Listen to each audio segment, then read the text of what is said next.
Messieurs, bonjour. Bonjour. Bonjour. Match historique pour l'histoire de BC Corté.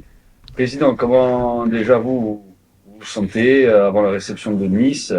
Vous avez en plus tenu à faire les choses correctement en nous conviant à une conférence de presse, ce qui est extrêmement rare pour votre club. Du coup, comment est-ce que vous préparez cet événement?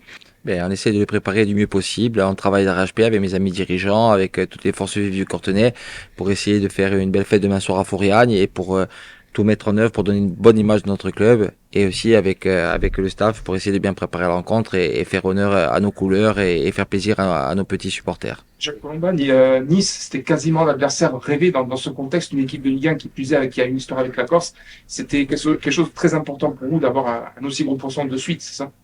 Ouais, c'est important. Le plus important pour nous, c'était déjà de recevoir ces chose faite parce qu'on voulait faire une fête en Corse et recevoir le GC Nice, c'est la cerise sur le gâteau. C'est un des cadors de Ligue 1. C'est un club qui est en plein développement, qui aujourd'hui joue la Coupe d'Europe. Donc oui, on pouvait pas rêver mieux. C'est un club qui a une histoire avec la Corse et on espère demain que ça sera une belle fête et que Foriani pourra nous aider à réussir l'exploit. Coach, un match comme ça se prépare peut-être un peu différemment par rapport à la National 3 ou alors vous n'avez pas forcément changé vos habitudes? Comment ça s'est passé cette semaine à l'entraînement? On n'a rien changé à nos habitudes de travail. Et on ne changera pas grand-chose, hein, à part une collation avant le match. On a souhaité quasiment rien changer. On avait fait la même chose. La seule chose, c'est qu'on fait une vidéo ce soir, tout à l'heure à 16h30, avant la séance, avant de basculer sur le terrain. Ce qu'on avait fait contre l'Inas Montlhéry et ce qu'on avait fait contre Combani, contre Mayotte. Euh, pour rebondir sur ce que dit le président, c'est un cadeau pour le club. Sportivement, c'est pas un cadeau. Vous vous doutez bien que ça va être très compliqué. C'est un très très gros morceau. 6e de Ligue 1, 6e, 5e budget. J'ai vu qu'ils étaient 5e budget avec Rennes. Ça fait combien? 300 fois notre budget, non, à peu près? Ouais, peut-être un peu plus. 100 millions d'euros de budget, je crois que c'est Nice. Donc forcément, c'est un gros poisson, comme dit le président. C'est un gros morceau. Évidemment qu'il y a certainement énormément de chances pour qu'on passe pas, énormément de chances pour qu'on n'existe pas demain. Et on a peu de chances, mais on va essayer de. En tout cas, on a travaillé pour ça et on espère que demain saisir la petite chance, s'il y a une petite chance, ou saisir les petites chances qu'on aura. Force. Ah, sinon, on reste à Corté et on se déplace pas. Évidemment qu'on y croit, évidemment qu'on a très très envie de faire un exploit.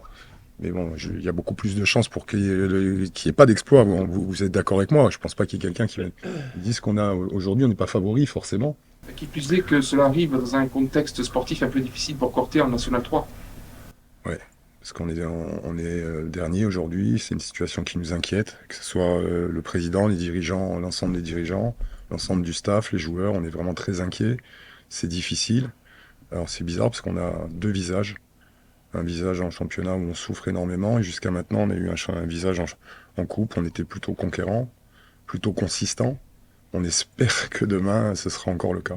On le saura demain, ça. C'est demain après le match. Souvent on me dit, ouais, c'est un bon tirage, mais c'est à la fin du match qu'on sait que c'est un bon tirage, y compris pour eux. Comment on démarre un tel match? On démarre prudent ou on y va, on se lâche? Quels sont les Ça maîtres va mots? pas dépendre que de nous en fait. Oui, Nous, on bien a sûr. une idée de Mais ce qu'on veut mettre en place. Vous vous voilà, doutez bien que je vais pas vous dire, bien sûr, oui, non. je vais garder pour la primeur pour le groupe, mais on a une idée. On aimerait bien rentrer dans le match. On aimerait pouvoir leur poser des problèmes dès le début du match. Mais ça, c'est ce qu'on a envie de faire. Les rapports de force dans un match, ça dépend pas uniquement de ce que le coach veut mettre en place. Nous, on a envie de faire ça, mais on va pas jouer contre une équipe qui va nous laisser faire ce qu'on a envie de faire. Mais voilà, je vous dis, on va essayer de jouer là-dessus. On va essayer de jouer aussi sur le fait qu'on joue à Armand Cesari, euh, à Bastia, en Corse, chez nous, devant un public qui va nous pousser, j'espère. Et pour qu'il nous pousse, il va falloir qu'on réussisse le début de match, parce que si on passe à côté de ça, forcément, ça va être compliqué. On parlait des blessés dans l'effectif niçois. Du côté de votre effectif, quel est le bilan? Est-ce que vous avez des blessés? Si oui, quel nombre? Et concrètement, quel est l'état de forme de l'effectif avant ce match? Aujourd'hui, on a 22 joueurs valides. Le seul joueur qui est absent à l'heure actuelle, c'est Tom Bartoli, qui a dû rentrer sur le continent parce qu'il avait sa grand-mère qui était fatiguée. Donc il a voulu être auprès de sa grand-mère. Sinon, donc, avant-hier soir, pardon, parce que c'est pas entraîné hier soir, on était au repos.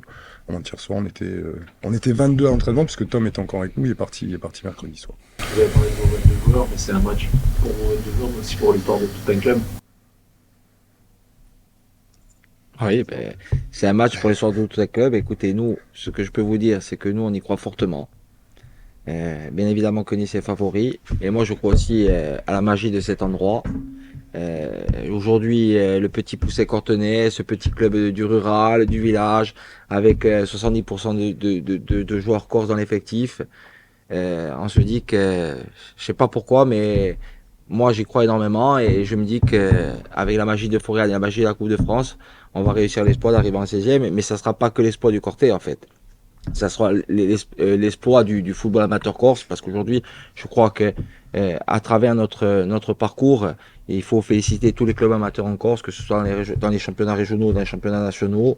Il y a vraiment du très bon travail qui est fait. Bien évidemment, je ne parle pas du Sporting et de la CA, bien évidemment, mais aujourd'hui, en fait, on se sent un peu comme les représentants de ce football amateur. Et aujourd'hui, on veut montrer que le football amateur corse, qui est souvent décrié, qui est souvent stigmatisé aujourd'hui, eh ben, on travaille bien. Et la plus belle des réponses, ça serait demain d'avoir beaucoup de monde au stade, pas pour un attrait financier, parce que ça, c'est pas la priorité, pour faire une belle fête et pour nous pousser vers la victoire et qu'on écrive une page de l'histoire du football corse et bien évidemment de l'USC. Président, vous avez parlé plusieurs fois du Stade Amanchese et on sait que contre Rennes, il y a quasiment 20 ans, ça s'était joué du côté de Timizzo. Malgré les défis logistiques, vous avez insisté pour jouer ici et vous jouez ici. Pour quelle raison? C'était un peu le choix du cœur, le choix aussi de la proximité géographique.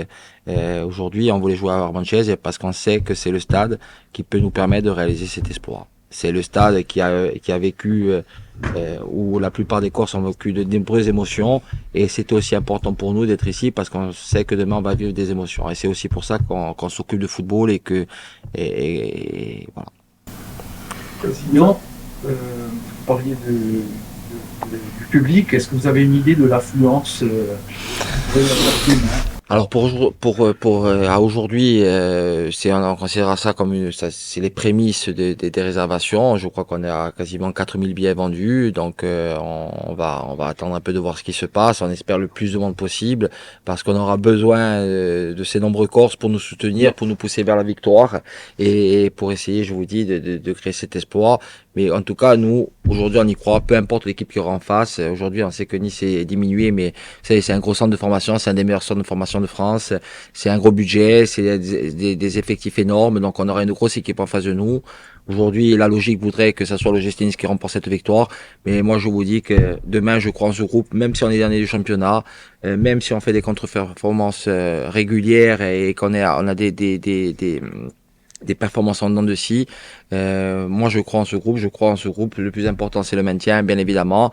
On va travailler d'arrache-pied, on fera tout pour jouer les deux tableaux. Aujourd'hui, bien sûr, on va pas jouer la victoire en Coupe de France, mais quand je dis jouer les deux tableaux, on va pas se prendre la priorité de ces championnats. La Coupe nous prend beaucoup de force, tant au niveau des dirigeants qu'au niveau des joueurs. Mais aujourd'hui, on va jouer ce match à fond parce que c'est pour les amateurs, c'est une chose magnifique à faire. Coach, vous pensez que le match de demain, peu importe le résultat, mais le contenu peut vous aider pour la suite de la saison? Ouais, c'est certain. Forcément, s'il y a un gros contenu, même si demain on venait, vous prenez le résultat de nos aînés, hein, c'était il y a 17 ans 19 ans, à Timizol, qui mène 1-0, qui mène 2-1, finalement qui perd 3-2, c'est un match un peu fou, parce que Campagne qui se fait expulser alors qu'apparemment il ne doit pas y avoir une expulsion. On espère un peu au moins ce contenu-là pour se dire, oui, forcément on va s'appuyer dessus, ça va nous donner des forces pour la seconde partie de saison. Le fait si demain on venait à passer, ça serait sportivement extraordinaire. Mais est-ce que ce sera une bonne nouvelle pour notre maintien en championnat? Je sais pas. Jusqu'à maintenant, on m'a dit, ouais, tu vas voir, après Linas Montlhéry, après Mayotte, tu vas voir, il va y avoir de la confiance, une espèce d'euphorie, on va gagner nos matchs derrière. On a joué 4 matchs, on a gagné aucun et on a mis 0 but. Donc forcément, c'est pas ce qu'on espérait, c'est pas ce qu'on attendait. Maintenant, je pense qu'on se dit ça, on se dit qu'il faut demain faire le meilleur match possible, le plus consistant possible, le plus solide possible, pour sortir d'ici avec évidemment sans regret, et certainement peut-être s'appuyer dessus pour la seconde partie du championnat. Les ingrédients de la réussite. Ça sera l'état d'esprit et le cœur. C'est ça. Numéro 9. Pas pris ma licence. Comment elle va prendre? L'ambiance, il y a effectivement pas mal d'effervescence autour de ce match. On en parle beaucoup dans les commerces, dans la rue, au stade, dans les écoles, parce qu'il y a aussi tous les petits qui rêvent. Et ça aussi, ça nous fait énormément plaisir, parce qu'on voit tous ces gamins qui vous parlent et qui vous disent « Ah, président, vous a vu. » Alors, il n'est pas président, c'est Jacques, parce que nous, on a un club familial et qu'on se prend pas pour qui on n'est pas, quoi. Et donc aujourd'hui, oui, il y a beaucoup d'effervescence. Il y a beaucoup de Cortenais qui vont descendre. Et ça, c'est déjà une première satisfaction, c'est d'avoir réussi un peu depuis quelques années à ramener pas mal de monde à Santos Manfred. Et aujourd'hui, on voudrait les rendre fiers et être les dignes représentants de cette ville, de ce club et même du football amateur.